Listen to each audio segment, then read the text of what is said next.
रधे सबको पर हथ हथ जो फेर। इहो हिकु सिंधी पहाको आहे। जय झूलेलाल। मां माया वसंदाणी अॼु हिन सिंधी पहाके जो मतिलबु तव्हांखे पेश करे रही आहियां। रधे सबको पर हथ हथ जो फेर। इन जो मतिलबु आहे रधण जो तरीक़ो साॻियो ई हुजे पर तॾहिं बि हथ हथ में फ़र्क़ु हूंदो आहे ऐं इन करे सवाद में बि फ़र्क़ु हूंदो आहे। रधे सबको, हर कोई रधण ॼाणे। हर कंहिंजो मेथड भले साॻियो ई छो न हुजे, भले उन में पियल शयूं बि साॻियूं छो न हुजनि, पर हथ हथ जो फेर। पर हथ हथ जो फेर थींदो आहे, इन करे ई सवाद में बि फ़र्क़ु थींदो आहे। इहो वॾनि जो चवणु आहे कि कंहिं कंहिं ज़नानीअ जे हथ में शीरी हूंदी आहे, स्वादु हूंदो आहे, पर कंहिंजे हथ में घटि हूंदो आहे।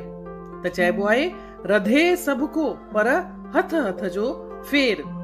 इन करे कॾहिं बि कंहिंसां भेटा भेट न कजे कि हिन जो वधीक सुठो आहे, हिन जो वधीक ख़राबु आहे, ईअं न चइजे। हथ हथ जो फेर कुदरती थींदो ई आहे।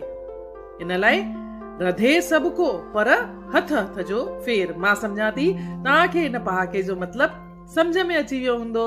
जय झूलेलाल।